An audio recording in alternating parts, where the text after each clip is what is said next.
Hey, what's up, guys? It's DarkArmedDuelist, and today I'm back with Silver. And Silver, what are you going to be profiling today? I'm going to be profiling my updated stun. I've had a few people on my channel wanting the update, so... And quite a few on my channel, too, asking about really? it. Yeah, actually, on the last profile, they were asking about the updated version of this deck. This deck is really, really cool, but I'm really excited to see.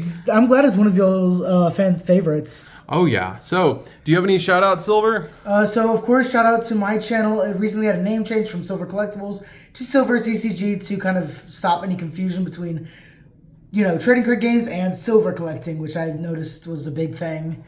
So, Silver TCG on... It'll be down in the pinned comment, guys. So, don't forget to like, comment, subscribe, guys. Definitely hit that bell in there so you can become part of Notification Squad, and we're going to go ahead and get straight on into this. So, let's go ahead and see this deck. So, of course, starting off with the main deck, we run 3 copies of Fossil Dino Pachycephalo. This is the best card in the deck. It practically just says, while this card is on the field, neither player can special summon monsters. Oh, yeah. Period. The other effect, it doesn't come up nearly as often. However, I have wiped boards with this effect. Practically, if this card is flipped face up, including by battle, so you just have it set, your opponent attacks into it, or you just have it set, flip it on your opponent's turn, destroy all special summon monsters on the field. That's pretty cool. It just wipes field, and it just allows you to continue playing. Continuing on, we do run 3 copies of Inspector Border. Only downside to Inspector Border is if you draw both, you have to kind of pick between them because you want to lock your opponent from special summoning, but on the next turn, if you want to try to lock them into not having effects, you have to set this for an entire turn. Then you can flip it up because you cannot normal summon it while you control other monsters. It's still a crazy powerful card. It really is a crazy powerful card, and I've had multiple times where I did just set it, my opponent couldn't do anything, and I flipped it up on them the next turn. Oh yeah, because it's also got 2,000 defense. Exactly. So if they tried to attack into it with a small monster, they can't really get around it. Oh yeah. Continuing on, of course, one of my favorite cards in the deck, we do run 3 copies of Condemned Witch. Condemned Witch just says that when this card is normal summoned, you can search for a Forbidden Quick Play spell, which we could run Droplet, however, because we don't want to get rid of all of our resources. We do run the 1 copy of Chalice. There you go. We usually run 2, however, in this build, we needed the space for another card, or other cards, they all see in a second. But the other main effect of Condemned Witch is during your opponent's main phase, you can special summon 1 level 4 fairy from your deck, which, of course, is our 1 copy of Barrier Statue of the Heavens. And if they're not playing light? Exactly. Oh, that's bad. And right now, what are the main decks running around? Not lights. No, they're not. Sprite is not, and Sprite's like dark and Technically, fire. The Shizu. Shizu is earth. Yeah. And Tearlament is dark. Exactly. So you just summon this, and your opponent just cries. Yeah. Continuing on, we do, of course, still run 3 copies of Guiding Aradni. Guiding Aradni it has 2 effects. One of them, of course, is the Pendulum. The Pendulum just says you don't have to pay costs for your negate traps if it's paying life points or discarding cards. That's really good. So basically, all the solemn cards become free. And the other effect, which it actually comes up more than I thought it would, is its regular effect. It just says if this card is destroyed by battle or card effect, you can then reveal 3 counter traps from your deck. Your opponent picks 1 and adds it to your hand. That's really good. One thing that I have had to explain to somebody, so I'm going to go ahead and tell you guys now.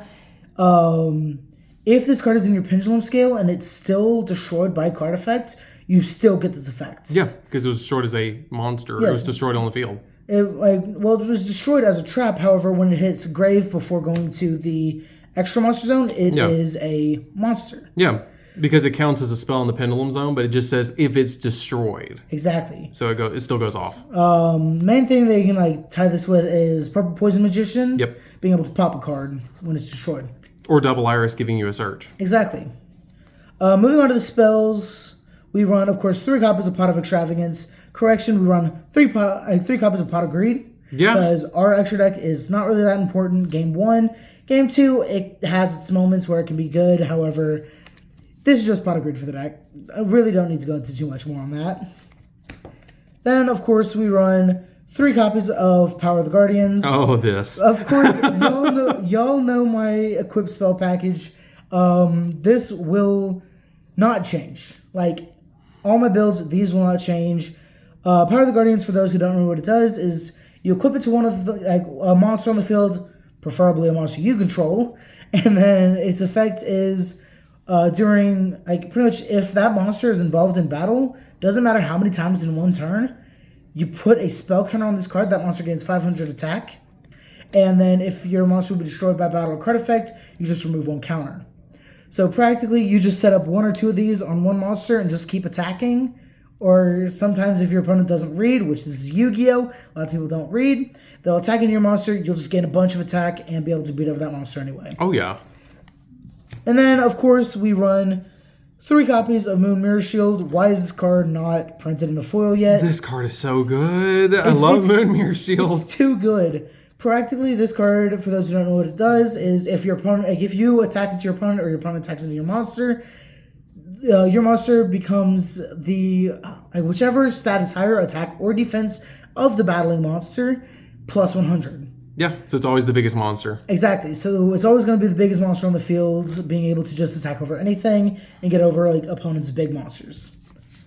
Also, one of the main downsides to this card, though, is if it is sent to the graveyard for any reason while it was on the field, you have to pay 500 life points. This is mandatory to be able, again, you have to put it on either the top or bottom of your deck. Yeah, and if you don't want to draw it, you can always put it on the bottom. Exactly. But I don't know why you wouldn't want this. There are moments, like if you draw into too many of them or whatever. Oh, yeah. But yeah, it is mandatory for the pay 500, so you got to be careful with that, of course. So, of course, thanks to the new ban list, we do run 3 copies of Dimensional Fissure, because we do not like Tearlament or Dark Worlds right now. Or Sprite. So we run, of course, 3 copies of this. Don't really need to go into too much more detail. Just banishes any card hits the graveyard. So good. I'm so glad that card is out right now. Oh, me too. And then, of course, the 1 copy of Chalice for the Condemned Witch. Which, of course, if y'all don't know what it does, just negate the effect of a monster, but however gains 400 attack. Which, with the equipped spells in this deck, isn't really going to be too much of a problem. Moving on to the traps, of course, we run 3 copies of Judgment to just say no to everything. Solemn Strike to say no to monster effects and special summoning. And Solemn Warning for monsters being summoned. Wow. You just say no to everything, don't you? Yeah, you just say no to everything, and you don't have to pay anything if you have Guiding Aradney. You just say no to everything. It's almost Counter Fairies, but with Fossil Dyna. Better. But it's better. It's Counter Fairies, but better. And then, of course, we do run 3 copies of Macrocosmos. Oh. Because, again, with all the decks running around, you are not getting a graveyard. No. And your graveyard doesn't matter. Exactly. Because it doesn't matter where the Guardian Ariadne goes. Exactly. It just has to be destroyed because that's the requirement for it to go off. Exactly. And then, of course, we do run the 2 copies of Armory Call. Armory Call is one of the best cards in this deck. Because it can, because when you activate it, it can search for an equipped spell, and then you can, so you don't have to, but you can activate that card immediately and equip it to a monster you control. That's pretty good. So one of the main things for this is, of course, this is only 1,000 attack. Yeah. So you summon this off Condemned Witch, then you Armory Call into Moon Mirror Shield. Make it the biggest monster on the field, make it to where your opponent can't really get over it. Every time it battles. Exactly. Every time it battles.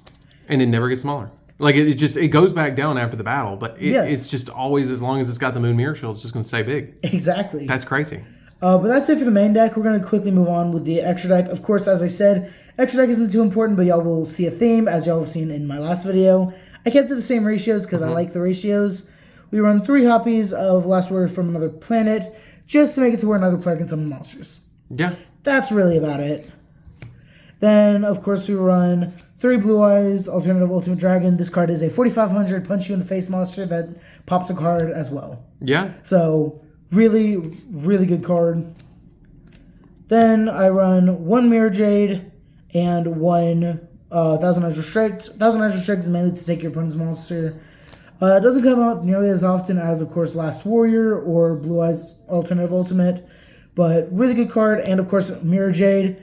Again, 4,500s. Oh, yeah. Get rid of anything on the field. Plus just basically extravagance food. Exactly. And then we, of course, run one Cypher Lord Omega just to be able to rip cards from our opponent's hands. And then we run 3 copies of BLs. I really like BLs just because it keeps getting attack and keeps becoming bigger and bigger. And then, of course, to wrap up the extra deck, we do run 3 copies of Ultimate Falcon. Ultimate Falcon, you just sit on it and burn your opponent. And you guys might be wondering how Silver is actually summoning these cards, and the way is in the side deck. Yep, and that being said, we're actually about to move on to the side deck because that was the end of the extra deck. I'm not going to leave y'all in too much suspense. We do run 3 copies of Waking the Dragon. And that's how you get out the majority of the stuff. The only downside to Waking the Dragon is if you do have your Fossil Dine on the field, you cannot activate these. However, if you draw this and let's say like Inspector Border, it really hinders your opponent. Oh, yeah. Game 2, opponent sides in Lightning Storm, Feather Duster, all that stuff. Waking the Dragon comes in. Exactly. And then, of course, also for going second, we do run 3 copies of Dark Ruler No More because we are going to set up our board and you're not going to be able to do anything about it. Or at least, that's the goal. And then also to play along with the Waking the Dragons, because you can never have too many Waking the Dragons, we run 3 Trap Trick. Oh, yeah. Trap Trick, for those who don't know what it says, just banish 1 normal spell from your decks, then set 1 of the same kind. It can be activated that turn. So let's say your opponent activates Lightning Storm or Harpy's Feather Duster. You just set Waking the Dragon off of Trap Trick. You automatically get your special summon. Yeah, like an Ulti Falcon. It would keep burning them for 1,000 and stuff like that. Exactly. Oh, yeah. And then to wrap up, we do run the 3rd copy of Armory Call because some games you really do want to be able to see it, or you can also run the, as I said, the Trap Trick to be able to get into it. Yeah, because you already main 2 of them. Exactly. Yeah. Is there anything else you would add to the extra deck at all? Add to the extra deck? I do not think so. The only thing that I could possibly think of is if you wanted to run like Super Poly in the sideboard. You can run like Garura, or you can just run any of the other support. Garura is obviously the best one. Oh, yeah. However, with this build, I think that unless you're willing to drop, what is it? Garura's like what, 15? 1,500. No, like $15 or something like yeah, that? something like that, unless I think. you're willing to spend like $45 on 3 a Garurus. set. Yeah. And honestly, this is the best way to play. This deck is quite budget. That's why I like this build. The only cards that are probably more expensive in this build right now are of course, the Macrocosmos and the D-Fissures. And hopefully they'll be getting a reprint soon. Hopefully they will. I'm probably not going to keep my hopes that high for it, but I do hope that it does. Yeah. So anyways, guys, that's it for this one. Don't forget to like, comment, subscribe. Hit the bell there so you can become part of the notification squad. And definitely check out Silver's channel down in the pinned comment down below. And we'll see you guys in the next video. See you later, guys. See ya.